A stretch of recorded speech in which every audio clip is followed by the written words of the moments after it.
and welcome to this episode of Tequila Talk with the Hombre. Hope you guys are having a good day. Sorry we're running a little late. We were having a little technical issues I was trying to fix with Mr.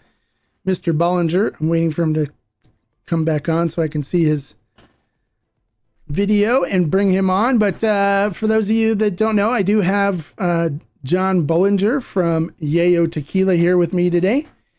And we're going to interview, but he's going to have a little bit of an audio issue because we're trying to fix a little bit of a problem here originally, and now it's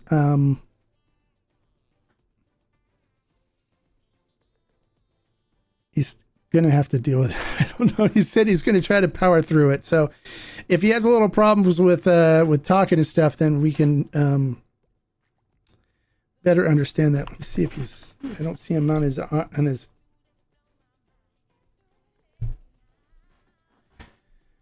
the video yet. So hopefully you guys are all having a good day today. Hey, Marion. Bienvenido, welcome. Glad you can make it. Waiting for John to pop back on here. Hopefully he can hear me. Let me message him. Your video's gone.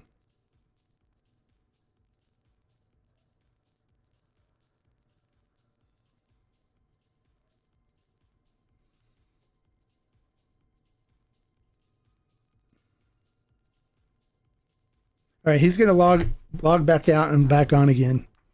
We might have lost him. Hey, Adolfo. Happy holidays to you too.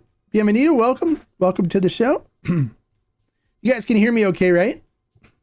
Now I can hear you. There you go. Okay, there he is. Awesome. All right, hold on. Let me bring him on. There he is. Awesome. Do you still hear the echo? Yeah. Actually, let me try. All right. Testing. It's there, but it's very small. So Okay. It's good. Okay. All right, good. So everybody welcome John Bollinger from Yeyo Tequila. Just to start things off, on the right foot and stuff. And I know people always want to know this stuff too. Have you ever paid me for any form of promotion or advertising or anything whatsoever? All the time. I always come with a big suitcase full of cash. and Mark gladly takes it. No. I haven't paid Mark anything. And you know what is crazy is that before I even met Mark, he supported the brand, didn't even know me, never even met me. This was years ago. He bought like 20 or 30 cases of our Blanco for his website. And I had never met him until we went to the first LA Tequila Fest. And then I was like, I got to meet this guy, shake his hand, and tell him thanks for supporting the brand. But no, Mark's never asked for anything. Never gave him anything either. Although he did pay me in Mike and Ike's, watermelon Mike and Ike's, which is... Yeah, so if you guys want to bribe Mark, you just got to pay him candy. Yeah. All right, so there you go. Hey, Quicksilver, happy hump day to you too. We're going to have some visitors here, John, that will ask us questions and stuff. Doc James says, hey, Hombre and John. Hey, guys, how's it going? So I just want to start out our conversation. Give us a little history about how you got into tequila and how you created the brand Yeyo. What came about in you wanting to create this brand? And That's great. So it's been 15 years. So it's been a long time. I met the Vivanco family and Sergio Cruz about 15 years ago. And went down to Mexico before the iPhones were out.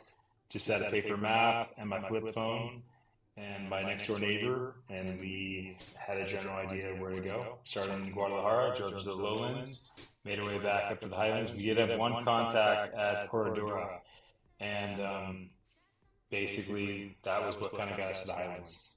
And that's kind of what got us up there. And on the way there, we passed by Vivanco's, very small, and we tried the cooked agave, and it was amazing. It was the best cooked agave I had tried ever from any of the distilleries, because I was going after the cooked agave, not the tequila. But I think if anything, you start with like a good piece of meat or good fruit. Usually, whatever you end up making with it turns out great. You have to start with a good raw ingredient. I think the same thing goes with tequila. You have to have good tequila, and they've owned the land for almost 100 years. No, see, 19, yeah, almost in 2 years, it will be 100 years they've been farming. So they know the land, they have a history, and they cross crop, and they don't use any fertilizer, pesticides, and they also they harvest when the agave is mature, and the sugar content is great. And that's when you cook it right and you mature it right, you usually end up with a great product. And the Highlands has a lot sweeter agave, so that's a plus deal. Yeah, a lot of people don't know that, like Arandas, when they first started, they actually didn't make tequila up there. They were agaveros. They were growing agave for the Valle. And then the Valle quit buying their agave and said, you know, we've got our fungus issue taken care of. We're growing our own agave now. You can keep your agave. And they went, okay, then F you, we're going to start making our own tequila and competing with you guys. And so then that's how a lot of the tequila makers up in Arandas, that's how their families started making tequila. They were originally farmers. They were originally growing agave for the Valle, for the tequila makers in the valley. Yeah, 1928 for the Buncos. So almost 100 years of farming. They still farm today. They still have their own property and their own agave farm or fields. Yeah, and they love taking you out, and they can show you. One of the things I love about the Vivancos is they can show you like all the different areas and where they grow agave and the different soil types and what kind of flavor profiles they can get from it. So how many different times did they make batches for you, and did you experiment before you came up with the flavor profile that's today Yeyo? Yeah, so we did, I didn't know anything how to do any of this. There was, today now you can do everything online. Back then, everything was done through the mail. So it was FedEx. And there was no way you can just call up and just work with the distillery and basically have tequila. So now you can do that. Now it's so much faster to get involved in this. There's so many, the internet and obviously online forums. But back then, there's none of that. So I didn't know what I was doing. I didn't know anyone was in it. So I had a long time to work on the profile because I was doing the paperwork and trying to figure out what paperwork I needed and didn't need in order to make this happen and come to the U.S. and connect, the dots with literally no internet usage for help. So I want to say it was like 2 years. We worked on the profile together. We did small batches, and we would bring the small batches back to the States. We'd have like a round table, try it. We had a spreadsheet, asked them for their feedback, and then we took that and we basically turned it into something tangible. And then we took that information and did the same thing. Went back to the story, so this is what we're hearing.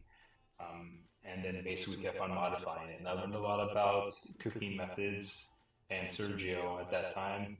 But I will say this, our recipe or the way we cook, it has to evolve because the soil is changing and the agave is changing. So not something necessarily that worked a long time ago does not work today because the weather has changed and just things are changing in the ground all the time. So you have to adjust to that change in the distillation. And it's only going to get harder, I think, as time goes on. I think 10 years from now, agave is going to mature in 3 years. And it's going to be interesting because the sugar brick content's probably going to be different than it is today. And so, we had Yeyo going for 3 years, and then we stopped for, I think it was, 7 or 8 years. I ran out of money. I didn't know what I was doing. I was 26, so I was pretty young. So, came back, and we relaunched it in 2020. And that's when I met Mark. Like my first year of the LA Tequila Fest. And that was when we had the frosted bottles originally, right? Yep, that was frosted, yeah. I still have some of the bottles on my shelf over here. Some of the old bottles. I think you had the screw tops too. Yes. Yep. Yeah. Before you went to the nice glass cork tops. Yeah, those were all from France, and then factory moved. They made a new factory in Mexico City, or in outside of Guadalajara. So yeah. Oh, my dog's going crazy. Nice. Can you hear her? My daughter's supposed to be taking care of the dog. So, yeah. So, and then you've been working with, originally it wasn't, Sergio wasn't there 15 years ago, right? Sergio Cruz, right? No, he was. Oh, is he? Okay. He's going on 20 and a half years right Okay. now. Because I know he was mentored originally by the original master distiller.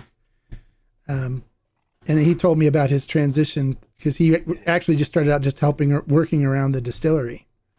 No, he still has a mentor. They still have that same mentor help out. And no, Jose Manuel was. I want to say that the transition was going from Jose Manuel to Sergio Cruz. But yeah, so I even have pictures of Sergio and I, like, getting samples of the first Yeyo bottles from back in the day. But back then, we did the pricing on a business card. That's how the pricing was done. It was literally on a business card per liter. And no, it was great. Things were different back then. It was only a few customers. I think we were one of four. So it was that's back when they didn't have any other brands primarily, except for you were one of the few. That's right. Yeah, and Machote, and then David Sarro's brand, and that was it. That was pretty much it. They were in one building. Everything happened in one building. Distillation. Let's see here. The fermenting. The bottling, everything happened. The shipping, everything happened in one little area. Yeah, it was different back then. Now it's obviously like a lot bigger. Yeah. And so now before you just did Blanco, and then I know the next thing was the high proof Blanco came out, which was delicious. It's still really good. If you guys haven't tried the Yeyo high proof Blanco, it's a definite must buy. It's really good. And then you started doing the repos and stuff as one-off single barrels, right? It wasn't, and then you just recently launched the main regular repo, correct? Yeah. So how I kind of look at this with the launching expressions is there's no rush to launch an expression. Almost look at like launching an expression like Blanco is the chapter one. Like the first video, and then your second release is like your second video. So you learn a lot in the first video, and then the second one, there should be things you learn from that, and an audience that builds up around it. So we're not in a hurry to, we weren't in a hurry to release anything. We wanted to make sure that our Blanco was done right, and our distribution was right, and before we release anything else. Also, too, I'm very particular on barrels, and I want us to be able to stand out on the shelf and not have something.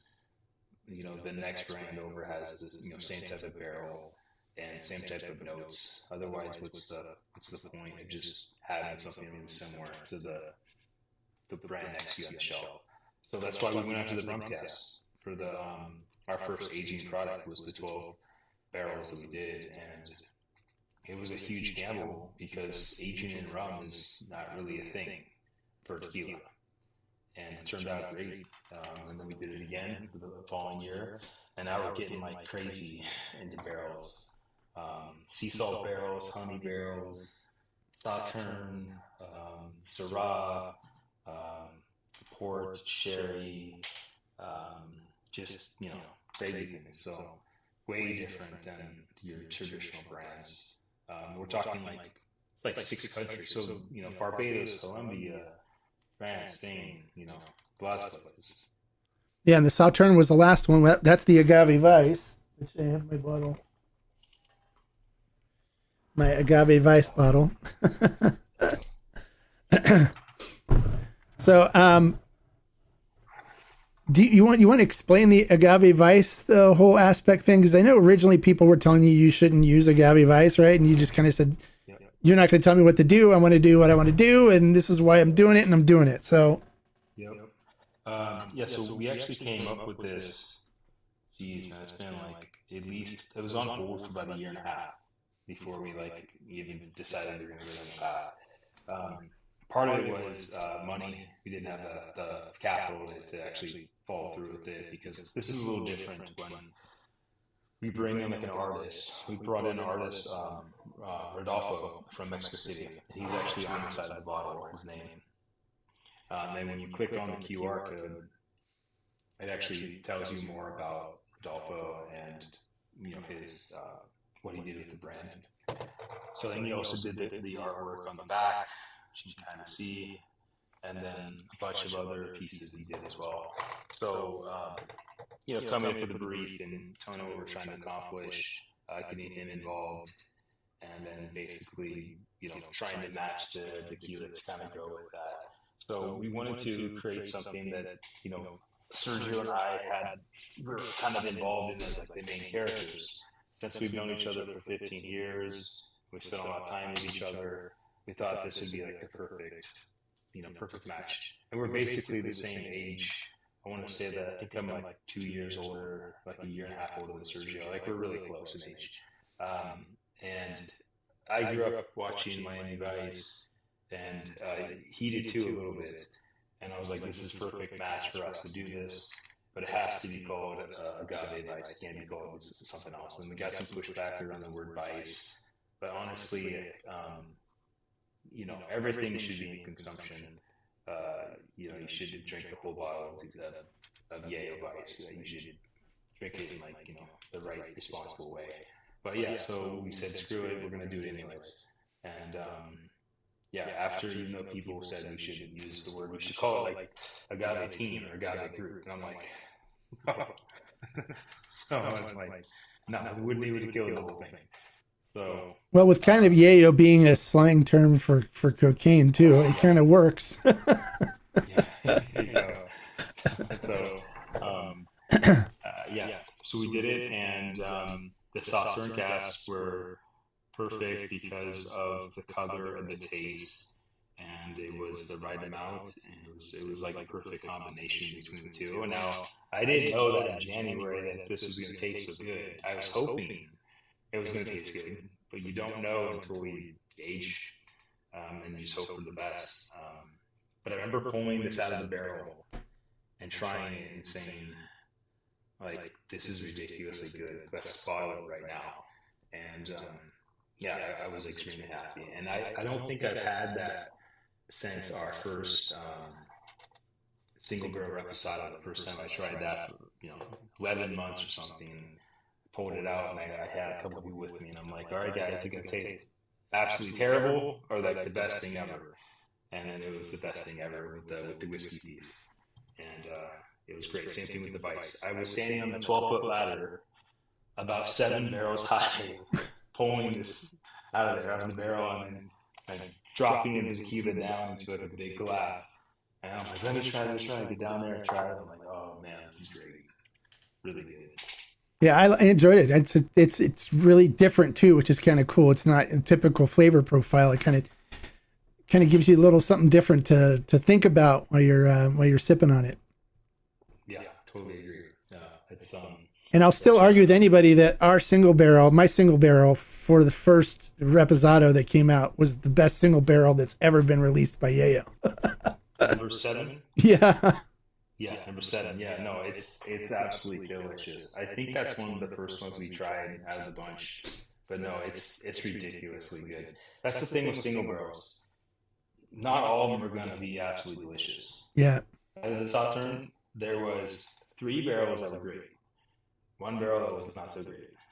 So that's all it takes, is just to have 1 barrel kind of throw it off. But number 7 was very good. Very, very good. Yeah, if you have some of that, next time I see you, let's drink it. I do. I have several bottles still, so I will be more than happy to share a bottle with you. Absolutely. So good. It was really good. And so, what's like the future vision now? What are some things that that people may be looking forward to? I know you're not going to do. You said that we're done with the Luna and the Soul editions because we kind of ran the course with those. So what are we looking at coming out in 2026 that everyone can be excited about? Yeah, so I spent time with Sergio a few weeks ago at the distillery going through 2026 planning, even into 2027. But we have some. These are just a list of all the barrels we have. There's 180 barrels right there, and they all have different lot numbers. So there's a lot going on with that many barrels, and I have more barrels coming to the distillery in January that we're filling. Some new stuff that we've never done before as well. So I don't want to give away too much, but we do have some things that the industry has never had before. So I'm excited for those to release. I think it's going to be our best year ever with releases, and we're only getting better. I've learned a lot over the last year with Sergio, and I'm learning more about aging.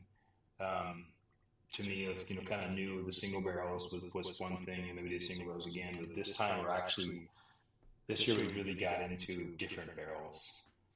So we have some really cool things. Now, I don't know how they're going to taste because they're still aging, and we're doing something definitely different. But I have a feeling they're going to turn out great. I have Sergio's feedback, and we've made some modifications based on what he thinks we should do and what I think we should do. But yeah, it's fun and different than what a lot of brands are doing. Because I have a feeling there's more brands that are going to do Rosa probably next year, and that will probably start to get crowded. So we want to keep innovating. Mission 1530 is something I can talk about. That is coming out. We're actually draining. Those actually got drained already. We got drained on the 10th. 2 barrels from Mission 1530. We're building a whole wing of a school in Arandas. And Yeyo will be on the building. So Mission 1530, I'll actually say created or built by Yeyo and Mission 1530. So it'll be a school that's down the street from the distillery. All the profits go to the school. So the distributor, the retailer, and us, we don't make anything. We just pay our costs, and that's it. So about $50,000+ are going to this school. And it's kind of cool. So Felipe's doing it, Cabal's doing it, and we're doing it for 2026. But we're the first ones up. So we did 10 months aged in molasses barrels, 2 single barrels, and then because we knew we were going to work them back in 2024, so we had time to plan this. And then we took those barrels and we put them into single barrel Willett Family Reserve casks that were aged for 8 years at 129 proof. And we basically took those molasses barrels and put them in there for, I think it was 5 or 6 months. And we just pulled them, we just strained them. They're going to be blended together.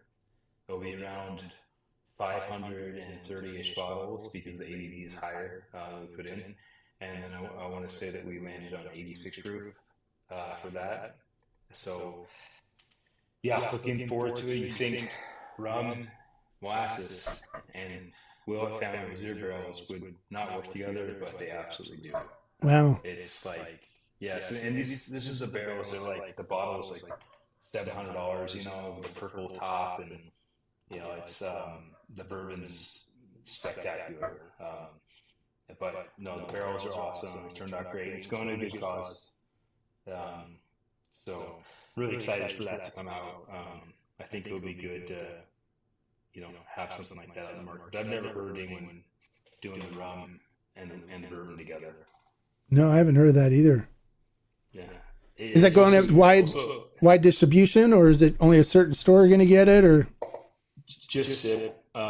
Just because of the logistics, and also they just have the reach and the team to get through it. So the goal is to sell out in 74 seconds, and I think it's max 2 per person. Fortaleza sold out in 75 seconds on the last release, and we wouldn't be there by 1 second. So, but I mean, yeah. So I think we'll do good on that. But again, we're not making anything on it. It's all going to go back to the school, and I'm excited for it. I think it's a really cool thing. I'm glad we were chosen to be a part of it, because the list is pretty limited each year. I mean, there's Cascuin, Fortaleza, there's David, and us and Felipe, and Cabal.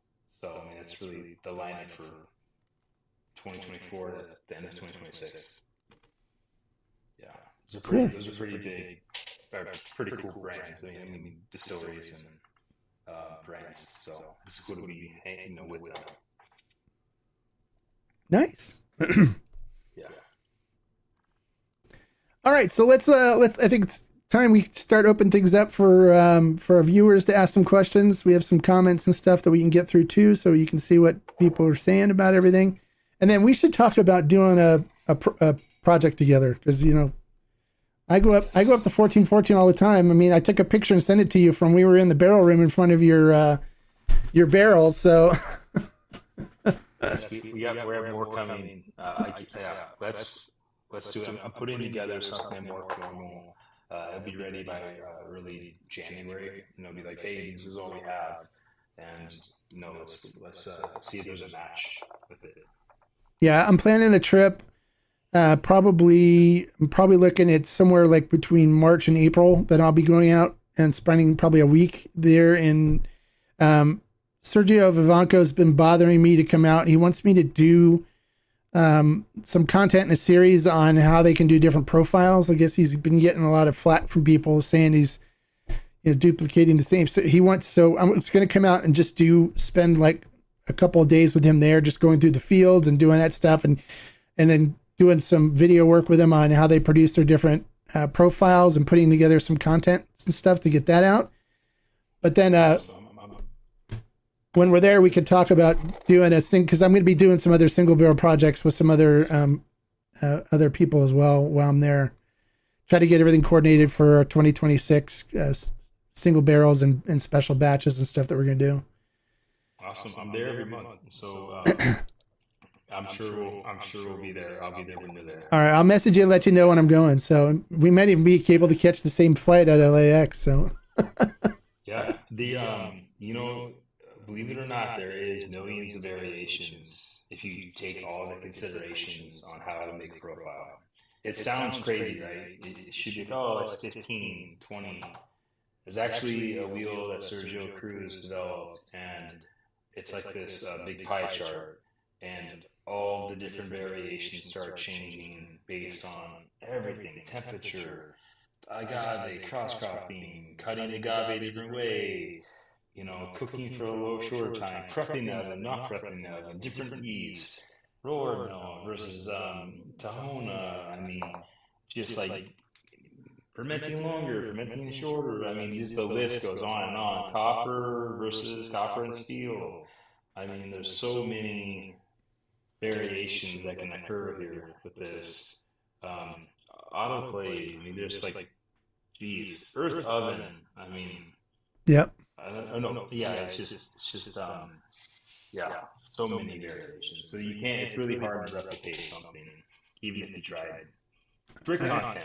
I agree. The fermenting side and the distillation side. I mean, that's why it's so hard for even for brands to duplicate a flavor from one batch to the other is ridiculously hard and nearly impossible to do. It's just like wine. Wine's very, that's why we like to put the harvest number on there, because we can't replicate it every time. It's not like it's sitting in a barrel and we can leave some and then put some more in and blend it together if it's a Blanco. It's just hard to do. So, yeah. All right, so let's see what some of the visitors say. So I love the mouthfeel of the original Yeyo Blanco, distinct, not thin, not too viscous, almost slippery in texture. Okay, yeah. Yeah, back then it was 9 years until we'd harvest, because that's how it was. The agave was so much different back then. I wish we could go back in time and take those agaves. Now things are different. The ground has changed, and the volcanic soil is it's allowing the agave to mature faster.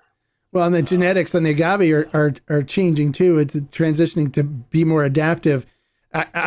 when I first started doing tequila reviews, there was agave that was 14 to 15 years old that they were using for tequila, which that these days is unheard of because it goes to Quixote way sooner than that.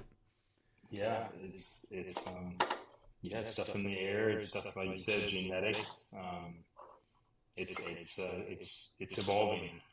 There's nothing we can do to stop it. All we have to do is evolve with it. So Oak and Agave said, did you see the Yeyo Sol video we did? We should be doing one for the Vice soon. Yeah, badass, man. I appreciate you guys joining. Yes, that was a great video. I liked your guys' the thumbnail image you guys used. That was pretty cool with the neon and everything. That's awesome. Yes, I'm gonna get you a bottle of Vice. This is my only bottle of Vice. I saved it just for Mark and this podcast. So I sent Mark my only bottle from Mexico, and I was able to get, what was it? I think I brought back.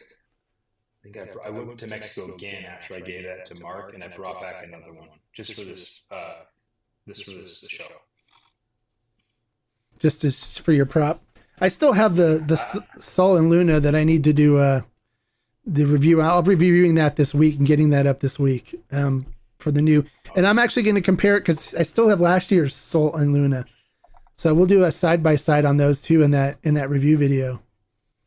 I would love to hear your feedback because this year I had more time to, I feel, perfect Sol and Luna. Aged longer, 3 months longer, and then 10% more reposado. And we also let it sit in oxygen for 20-something days, which we did not do last year. And Vice has that too, and so did the Rosa. So I feel like we're getting better at aged products, and it takes a while before you kind of get there. But I think we're getting better at it, though. Allowing more time for it to relax with oxygen before bottling. Every time before, it's always been rush, bottle. And now we're pulling the tequila out of the barrels and letting it rest in oxygen, waiting, and then bottling versus just straight out of the barrel and just go. It makes a big difference. When I did I purchased the high proof Blanco from Vivancos for the Viva Mexico. It sat in their tank for 2 years. Yeah. And it got better and better and better to the point where we were like, exactly. Sergio was like, wow, oh my God, this thing has changed so much. Yeah. No, it gets better. I would say like it opens up and it gets the profile gets smoother and it's just a better tequila. So, again, I didn't get to do that with the Luna and Sol the first year, but we got to do it on this year. And we got to do it with the Rosa, we got to do it with the Vice, and we're doing it at the Mission 1530 because he said it got pulled out on 10th. And I'm not bottling until probably mid-January, so it'll be 30 plus days on that one. And I think that's good. I think it needs that. But the ratio of oxygen, it can't just be like the tequila's here, the top of the tank's here. It has to have a good ratio of oxygen and tequila. Are you going to oxidate it all by pumping oxygen into the tank at all, or? No, just let it sit. Just let it sit. But that sitting though it does its wonders. I feel like it's important. Well, it's just like with wine. I mean, when I've been doing the winemaking stuff to learn more about tequila production, and just letting wine sit in a sealed glass carboy or, stainless tank for 6 months, it still changes and adapts and becomes, gives a different, better flavor, improves with time. And that's one of the things too. A lot of people don't know tequila originally was called vino de mezcal, right? It's actually a wine of the mezcal. It's similarities in winemaking and tequila producing are identical up to the distillation point. It's, a lot of things are exactly the same. They use, wine yeast and stuff. They use same aging techniques and stuff. That's why I've been into the wine stuff just to learn more about tequila production so I can do some more cool special projects with some of the brands and stuff that I work with. Yeah, no, there's lots of similarities. So any high proof añejo coming out?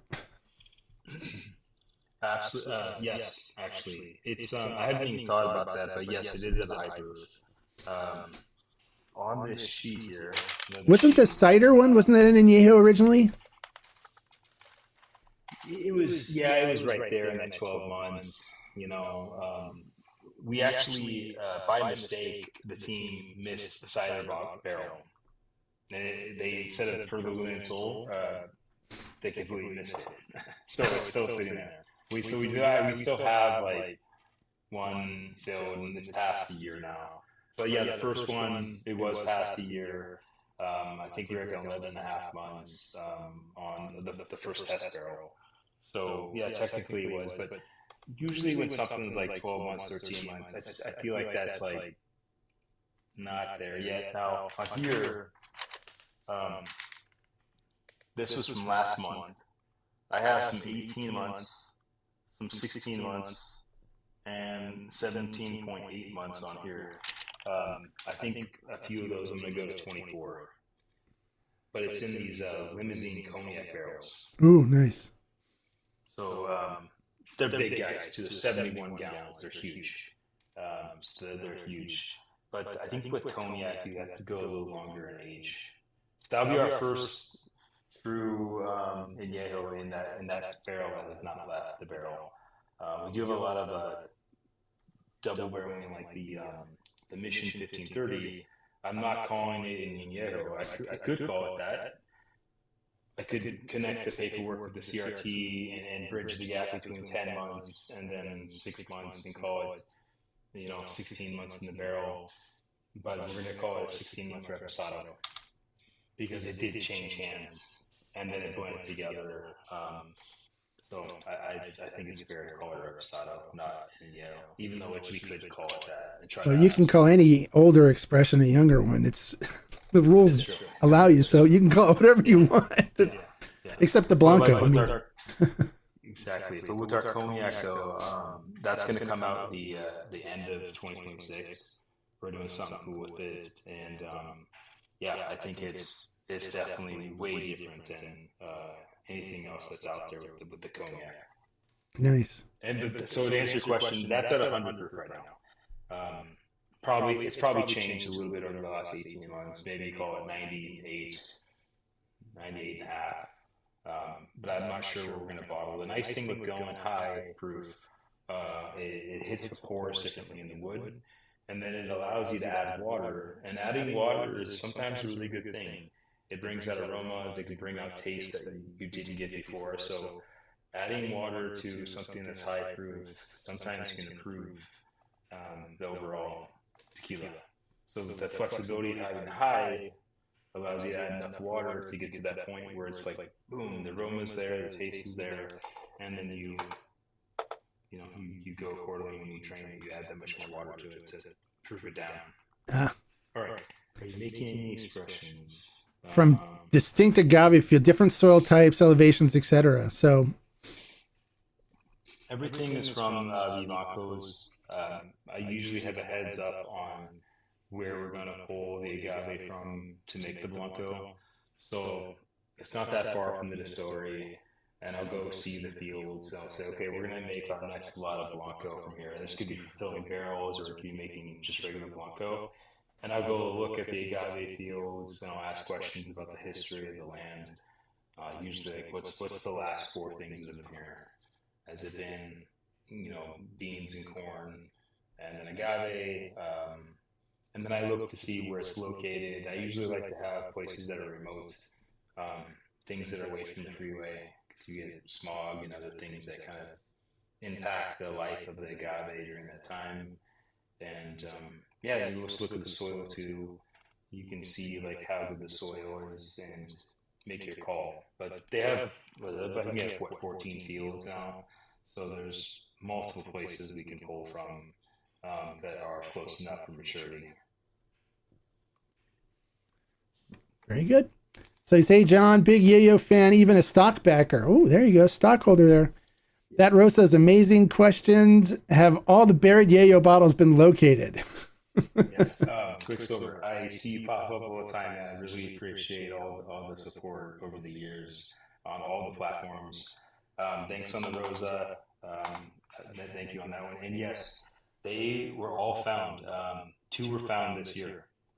So 2025 and 2024 were both found.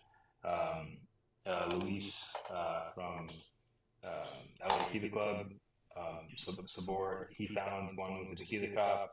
And then I think it was 2025. No, they found 2024. And then Brad from Indiana, he found the one from 2025. But I will give them props though. They went out and bought shovels, and they spent many hours digging. And I saw all the holes that they dug to get to get there. So it's not like they went out there for an hour. I think Brad was like 6 or 8 hours in, and Luis and Roger, Tequila Cop were all they were ready to pack it up and leave, and they stayed there and kept on digging and taking turns. And they were through with Oscar and Cedar too to help, I guess, not get in trouble before they were. But yeah, nothing else. But we are going to bury again. I think we're going to bury again probably January or February. So the 2026 burial will happen. I already have the box for it. I already actually have a custom bottle. I got the bottle from an antique shop. So the bottle was probably from the 70s. And then we'll put the tequila in there, and then we'll make something cool, sign it, and it'll go like in a wood box. We'll bury it. So. Has anyone ever done a hazmat tequila? I don't know what a hazmat tequila. Do you know what a hazmat tequila is? I don't, but agave is hazmat. Elaborate on what that is. Yeah, can you explain to us what you mean by a hazmat tequila? I mean, hazmat's hazardous material, so I don't know if you want to maybe a tequila that you call a hazmat. I don't know. It could be a good name for a brand for a tequila because, you know, if you're not careful when you're consuming, it could be hazmat. Well, guys, if we want to take my sea salt barrel and make hand sanitizer out of it, we can totally do that because we're not going to sell that. We can call it the hazmat sea salt barrel. I am dumping that barrel, by the way. We're going to make furniture out of it. And our 2 honey barrels. Oh, he said 100. And you can't make it. It only can be made to 110 proof by law. So it'd have to be a destilado if you go that high. Tequila, you can't go over 110. Yeah. No, we don't have any plans on that. Hazmat tequilas aren't allowed. Exactly. I think 96 is probably the highest we'll go on any expression. It's mostly, it's not even about the drinking of it and maybe turning some people off. I think if you don't drink tequila a lot and you go to a hiker that hard or that high, it does change how your body it influences your body. I think you have to build up the stamina to drink anything kind of past the 96 proof. When I'm drinking 108 or something or 102, it even hits me differently, and you have to be prepared on how your body's going to react to it. I personally enjoy things that are 96 and below. That's just me though. Well, I've helped make batches that were higher, so I don't mind a 54%, 108 proof. 54, that's right. Yeah, 108. Yeah, I think I've tried yours. Is good though. And what's scary about that is that it doesn't even taste like that, and you drink a lot of it, and you're like, whoa. Yeah, I always tell people when I and tell them you should pick up and try this. It's sold out. The whole batch sold out. But I said, that we talked about sitting in tanks. That sat for 2 years in a stainless steel tank too. So that had a lot of time to kind of get those flavors to meld. So I'm on board with the whole letting things sit that you were talking about with the Yeyo. But it was really easy to drink, and I would tell people be careful because it's high proof. Just pour a little bit. Don't do shots with it. Enjoy sipping it. It'll sneak up on you if you treat it like an 80 proof. Yeah, exactly. All right, what is it? It says, "Hola, everyone. A little bit late to the world. Welcome, Jan. Glad you could make it. Jan's one of my members, too, on the Tequila Barrel and Agave Collective. And then there's guys are talking back and forth about the hazmat stuff. We've got a whole hazmat string going on here about some are good, some are bad. Not all hazmat whiskeys are good, and maybe look for a hazmat whiskey barrel that you could use, right?" I do have a video of Sergio Cruz. We were in what is it? He was showing me how to make mezcal in Michigan. In La Luna? We were at the La Luna. We weren't at the distillery. We did go to the distillery where this video took place is in their warehouse area, but it was 140 proof.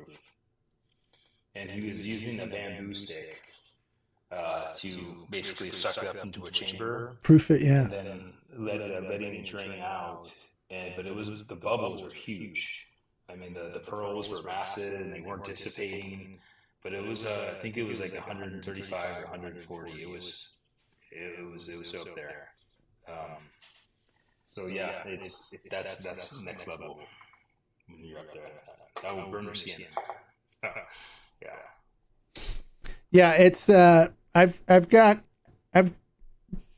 done some stuff out of the still at distilleries that were 140 to 170 proof. When they were doing some test batches stuff, like, "You want to try it?" I'm like, "Yeah, sure." But we took a little plastic cup that was like this big, and you just put a little bit in your mouth and just kind of like go, because otherwise, it takes your breath away. Totally.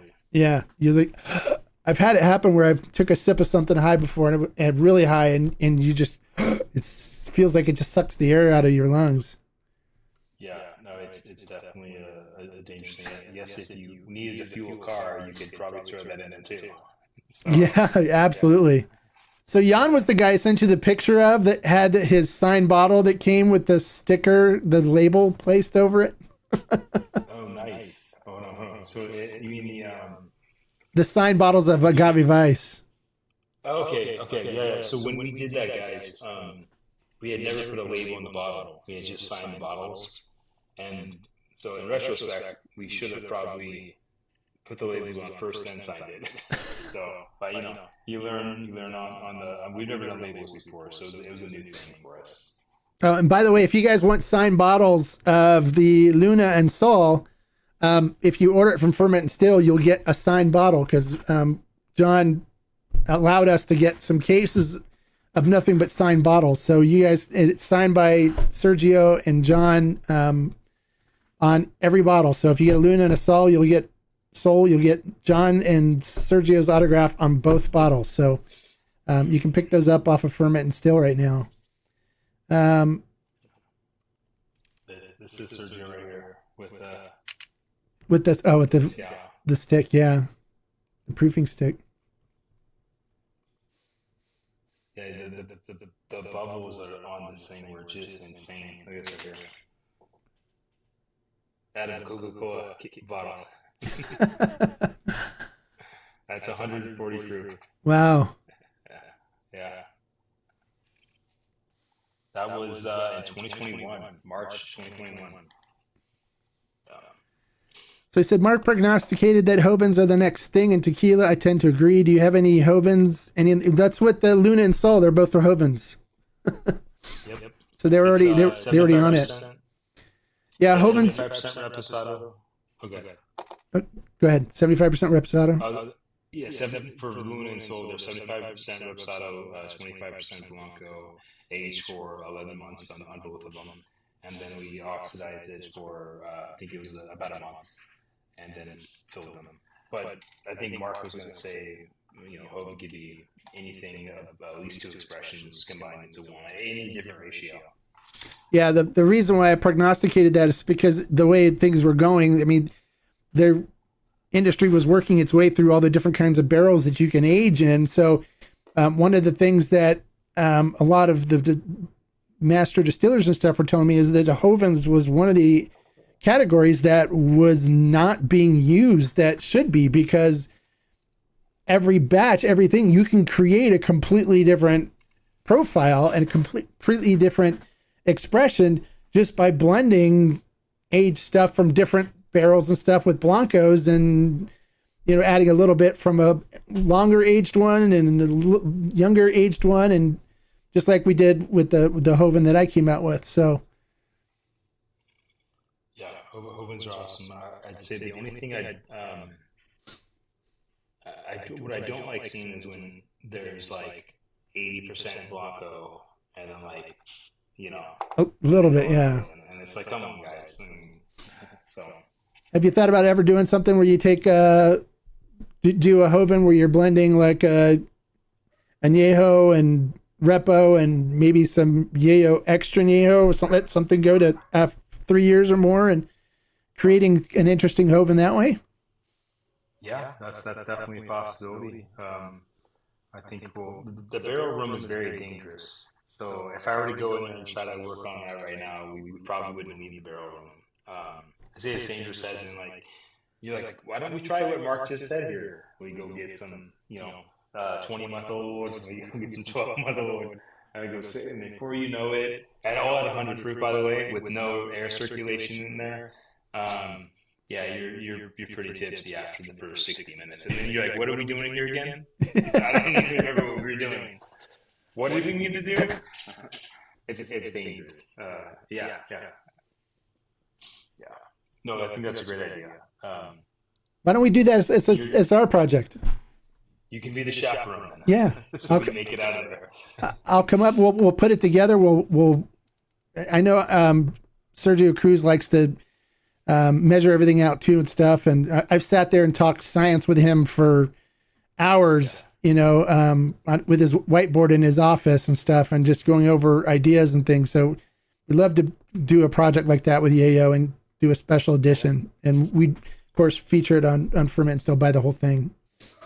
Awesome. No, let's do it. I love how Sergio's into the scientific parts. Yeah, I love that too. I love talking geeky science with him when I go there. So Que Pasa Hombre and John, huge Yeyo fan and investor. Couldn't be happier with the brand. I remember seeing a post, an aging of the Añejo and special apple cider. Is that, yeah, we just talked about that earlier. You missed it. But you want to talk about it again, John? Yeah, so when we painted that one barrel head, it was part of like the test barrels. Before we bought a bunch of spiced apple cider barrels and peach, we just bought one of each and then we tested it. But that barrel head that I painted on that stencil, it did say Añejo, but it was really just a test. But it did age over a year, and then we bought more and we turned it into the Hovens for the Luna and Sol. That barrel, by the way, that's the one I was talking about that was missed. We were supposed to drain that. It was supposed to be like the 12 barrels of Luna, 12 barrels of Sol, when we were gonna make. That barrel was missed somehow, and it's still full. So, have you tasted it recently? I mean, it's probably been 2 months, but at August it would have been 11. It would have been 12 months at August, and it's still sitting there. So yeah, it's definitely past a year. It's just sitting there. Is it tasting pretty good, or? Just apple though, like just tons of apple. I would say it might be a cool single barrel one-off because we only have one barrel left. The rest of the Luna and Sol barrels are either going to be made furniture or something's going to turn into them. What do you think, guys? Should we do an apple cider barrel, single barrel with Yeyo for the collective?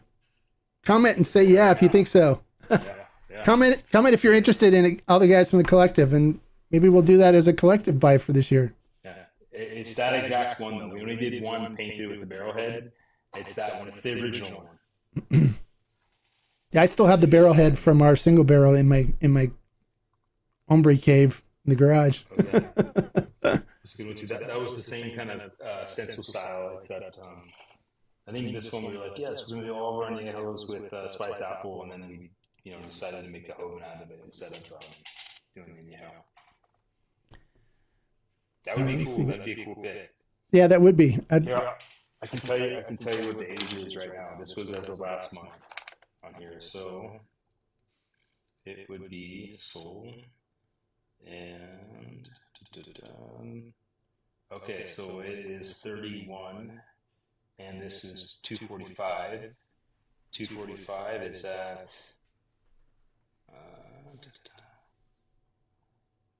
Yep. 5. It would be. Yeah, it's at 14 months. 14 months. Okay. Yep. It's the only one. All right. Well, let's put that in consideration for our project. I can grab a sample too and ship it to you. Yeah, that'd be great. I'd love to. And it's cast strength still, right? It's still like 100 proof or. Let me see. I'd have to go check the 245. It would have been. I think 245 was put in at 86.5. Yeah, those were different for the Luna and Soul. We were trying to match with the Luna and Soul. Okay. But for pretty much everything else, it's all at 100. All right. Well, I'd love to take a look at it and see if that's something we want to do or not. Yeah. So far, people are commenting yes. So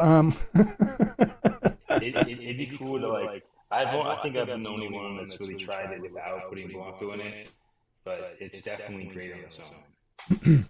I think it could be something like pretty badass. So let me grab a sample when I'm there. I'll add it in the notes. I'll be there next month. Okay. Probably in 3 weeks. I'll be there again, and then we'll be. We're doing 3 bottles end of next month. So. Okay. Yeah, I'd love to try a sample, and then when we get together in March or April, whenever I get out there, and we can look at it then too. Awesome. What is that? Would you guys agree with the shake and twist test to determine a good? No. Shake and twist. You mean like shake the bottle up and then you twist it. That's there's. So if you want to look at the ABV, that is one way to like look at it. If you're trying to like figure out what the ABV is and you don't have a way to measure it, you can shake up a bottle and look at the pearl size, the bubbles. Yeah, he's talking about determine if it's a good tequila or not. Oh no. It's something they do that tourists. They show tourists that. Oh, do they? Yeah, there's been like a video going out with a guy in Mexico at a place that cruise ships pull up to, showing them that this is the way you could tell if it's a good tequila or not as you shake it up. And it has bubbles in it. Yeah. All that's doing is it's after a while you'll notice what 80 proof looks like. The bubbles are a certain size and they dissipate at a certain speed. Anything that's at a higher rate, it's bigger and it takes a longer amount of time for dissipation to go away. So that's one way you can check the ABV without even knowing the ABV. And that's what that video was I was showing you guys was the bubble size was like this. And they were just staying there because it was 140 proof. But I prefer not to shake the tequila at all. I don't even really like the swirl. I like the very soft turn and then drink it. Some people will get it going and like just rip that thing apart. But I like it kind of just really slow. Slow and sip it. If Mark shake this bottle up, I'd say let's let it calm down, relax before we have you try it. I never shake a bottle up, but I do swirl in my glass to get it to aerate so I can get a good nose off of it.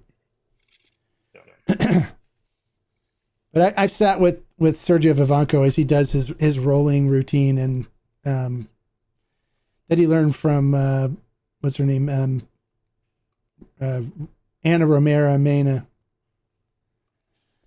So we did that one. So let me see. What's your longest aged expression currently and in the future? Are you looking? So right now they've only done a reposado. They haven't done it in Yeyo yet. But right now we're at 19 months on our cognac. but it hasn't been released yet. So that's the longest aged barrel we've ever done, and that is I want to say I have. It says I have 5 of these, but they're 71 gallons each. So they're Wow, big. bigger, yeah. I mean, what's that? 330 bottles each, something like that. 71 gallons. 71. I guess it depends on the ABV too. Well, no, it's 750 milliliters, right? So you said 71 gallons. Yep.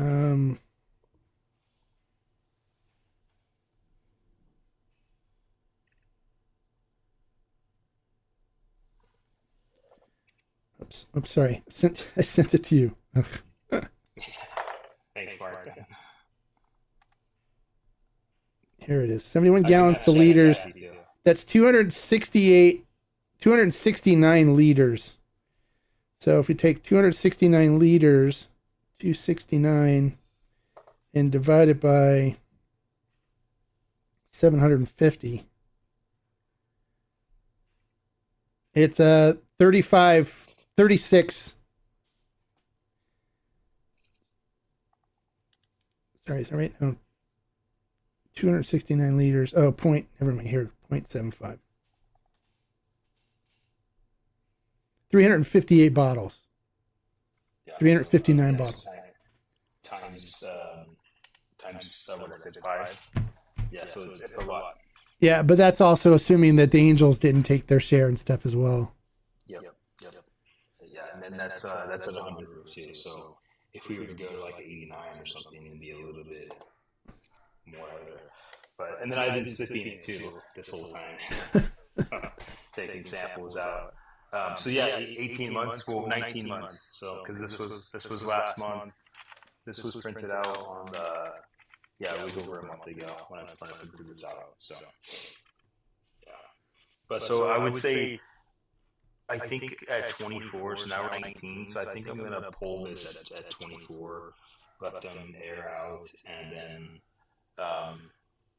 we'll figure out if we're gonna mix something with it, like give them like another barrel, or if we're just gonna leave it alone. Cognac has like a very unique profile. I'm in love with it, but I'm not like over the moon yet.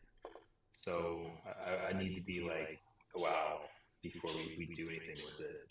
And it may need a little bit of love from another barrel together for that to happen. So sometimes like our Rosa, we tried to mix the 2 different types of Rosa blend together, and nothing was working. It was like this weird aftertaste, and like then we were like, might as well try all 3, and I was like, wow, it actually worked. I didn't think it was going to. All right, so we got another yes for the single barrel. That's a hell yes, and we got another yes from Kyle for the. So it looks like we'll have to talk seriously about that. And then Quicksilver says you need to get a Denver and Lively agave glass. Yeah, these glasses. It's in the kitchen. Yeah. I was almost going to grab it. I was looking for the cleanest one, and then this is the cleanest one. So no fingerprints. No. The only thing I don't like about these glasses is that water spots. Oh yeah. You have to really get in there, and like this one. I hand wash all my Denver and Lively mezcal or agave glasses or whatever. Yeah. So El Mexico, he says so everyone's getting excited about doing the single barrel, the apple cider one. So that'd be awesome. And that guy is only 53 gallons, so it's not like crazy big. That's about 238, 245 maybe tops on bottles. Yeah. It's not like it's like I can sell that out easily. I don't worry about that at all. Our barrels sell out pretty quick. 245 on. Yeah, so if this is correct, it would be. It was aged in 2024. Yeah, that'd be right. Yeah. Yep. That's what it shows on us. Yeah. So I was kind of upset they missed it because I think it would have helped with the soul tasting better. Yeah. But it was already. I found it after the fact And I was like, man, it's like, come on, you know. But yeah, you know what's kind of cool? As I will say this, Mark, you're gonna see this when you come down. I took the leftover soul, a leftover Luna that was in the stainless steels Mm-hmm. that we said this is what we're gonna bottle. This is it. I blended it together and I put it in the barrel that has a half-inch 5x glass head and I guess the other side. Those are the bottom and the heads are all glass. So I took out the wood and we made glass barrels from the front and the back, and it's on these stands. And I have a light that goes in the bunghole with a remote, and you can see inside the barrel. So That's cool. That is cool. I wanted people to see the inside of the barrel and like the sediment in the bottom. And the first one we did actually broke after 3 days. Oh wow! All the tequila came out. Oh no! We filled it. It looked great. We did the water test, and then I got a message from Sergio a couple days later, and it says we have a problem. It expanded. It expanded or something, and the glass broke. Well, I was using a 1/4 inch, and then, but I didn't want to give up on this idea, so I went like it was a 1/4 inch. I used a 1/2 inch, and it's 5 times stronger than the one I bought. But I bought one for the head and the tail of it. So yeah, it isn't going anywhere. It's pretty solid. I told you about the stave idea, right? Because I talked about doing roses with the aging staves that I'm using for my wine. Yeah. So this is peach wood in what was a high proof Blanco. So that's what it looks like so far. And that's a aging stave for made of peach wood. I don't think there's an issue with this URT for that. I don't know. I don't know enough about that to say that if you can do that or can't do it. You can do it, but it's not used for time aging for reposado or anything like that. So I think you'd have to call it a Joven. I think under their category, or you might even be able to get away with calling it a Blanco because it didn't really spend any time in a barrel. But since you're adding something to it, I think they probably would tell you that you need to call it a Joven. Yeah.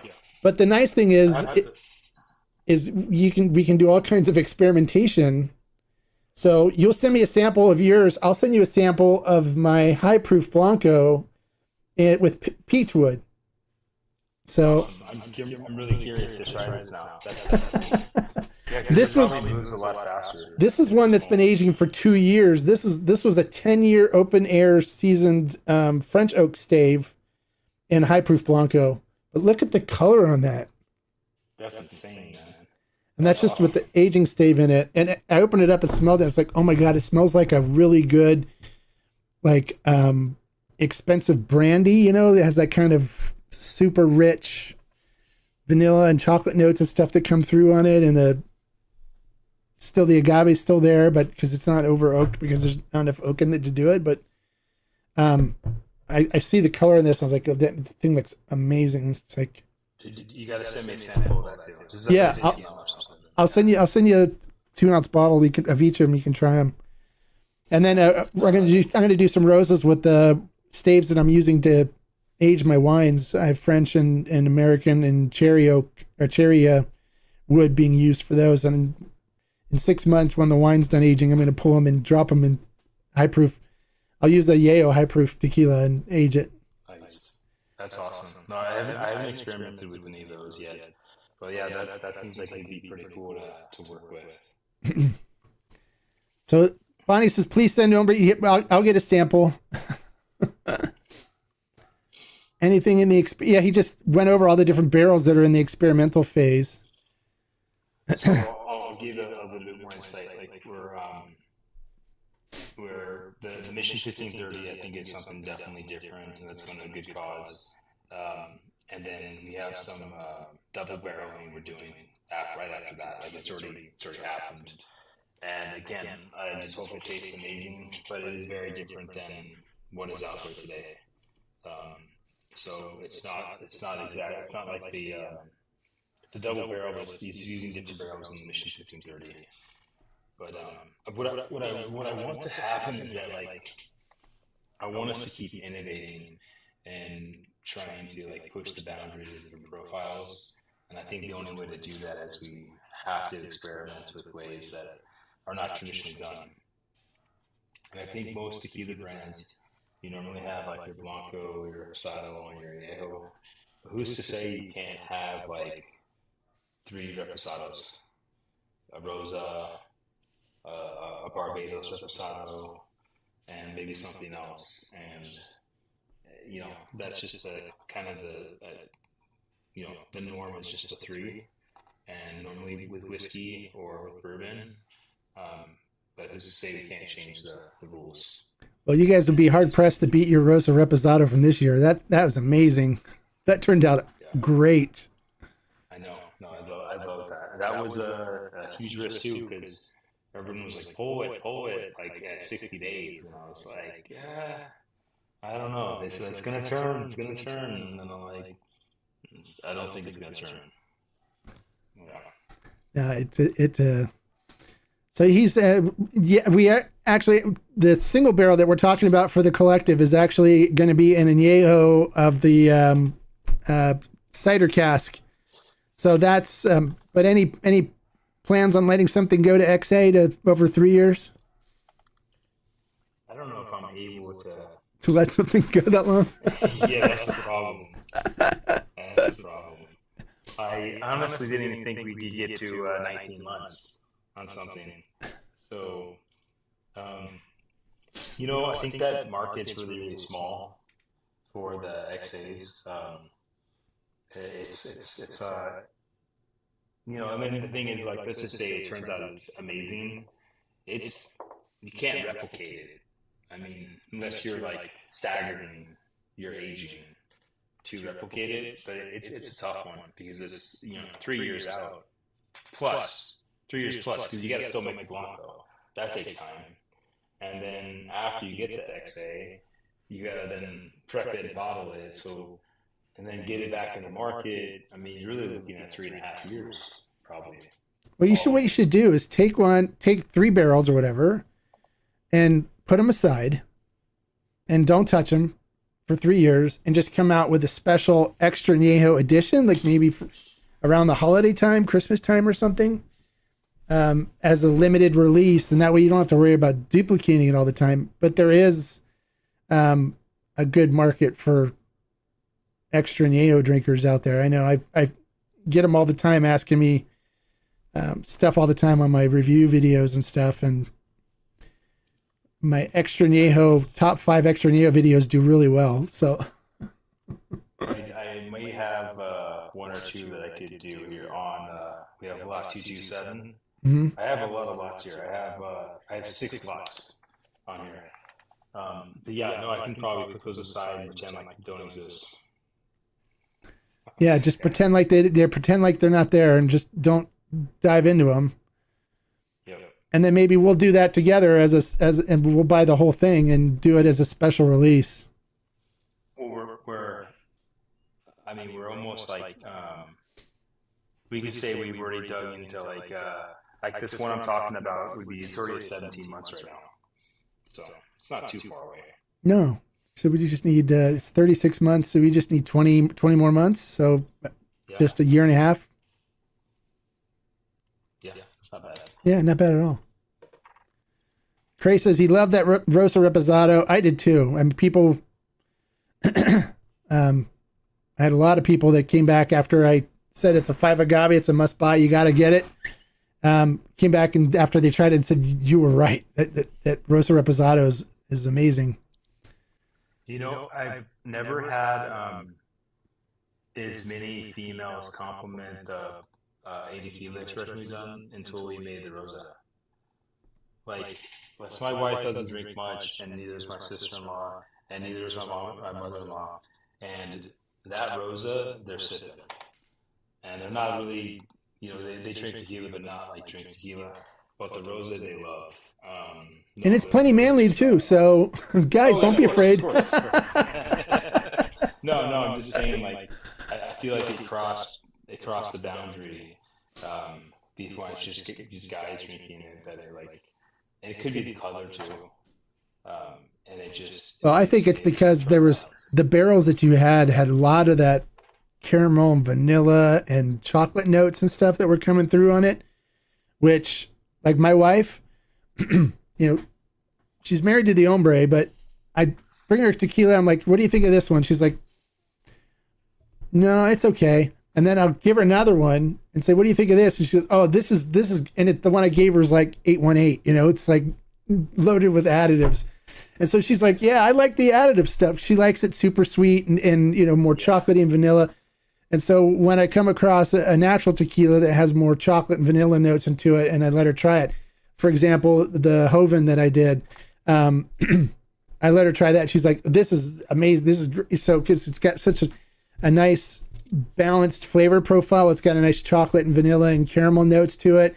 Doesn't have heat. She doesn't like the heat, too, which the Rosa Reposado doesn't have any heat to it. It's really easy to drink. I think that's what the females, the women, like my wife, really enjoy. Yeah. That Rosa is badass. Like it turned out great. I honestly would have never thought that those three together would have been good, because anytime you like even mixing two barrels together, there's like could be conflict. But then three is like another thing. But again, when we tried doing the two together, nothing worked. It just didn't. It was okay. And then we had it in the 5 gallon, the big guys, like 3 gallons. The handles on there. I was like pouring it in, and we were like trying to get the equal ratio. That was Syrah. Port and sherry. Port and sherry. That's right. Yeah. So 3 different countries, and those barrels aren't cheap either. I mean, they're like almost triple the cost of a cider barrel. I mean, they're not cheap, like $550 each or something. But they're bigger too. They're 59 gallons, 61 gallons. They're all bigger than your 53 gallon barrels, which then changes things too, because the bigger the barrel, the aging factor is different. Takes longer to age. Yeah. Takes longer to age. Yeah. So we have a marketing guy here. He says, I see it now. XA Yeyo. It's Yeyo from back in the day-o. I like that. And if I could go back and call it Back to the Future Extra Yeyo. There you go. Yeah, I like that. I wish I could have gone back and done something back in like 2020 and then had it ready today. But yeah, I didn't have any barrels back then. Since you're doing 80 themed, TV shows and stuff, you need do an 80 themed movie for Back to the Future or something, along the lines. That'd be cool. We are going to do agave bites too, though. Are you? Different barrels, different visuals. And I think that'll be the last year to do it. Yeah, you don't want to overdo it. Yeah. All right. Well, I think I've kept you long enough now. All the questions have been asked, so we're going to sign off. Hold on to those. I want to talk to you when we sign off. But guys, thank you so much for tuning in and all the great questions and stuff. If you're interested in joining the collective and getting involved in any of these projects and stuff that I'm working on, I help support what I do, since I don't charge the brands like John and them. The link in the description for joining the Tequila Barrel and Agave Collective is there. It's $10 a month. It's nothing. And it helps support what I do. And you guys get a bunch of different benefits of like these barrel buys and stuff that we do, as well as allocated products that I can get that I give first choice to the collective members.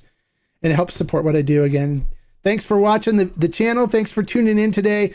And like I always say, life is too short to drink bad tequila. So, hey, pick up anything Yeyo, even their high proof Blanco. If you haven't tried it yet, grab some and try it. It's delicious. The Luna and Sol are great. If you buy that off of Ferment and Still, you get autographed bottles now with Sergio Blanco and John Bollinger's autograph on it. Or you can pick up the Agave Vice as well. All delicious stuff. You can't go wrong with anything from Yeyo. John, thank you for your time. I appreciate you. And I'll talk to you here in just a minute as soon as we sign off.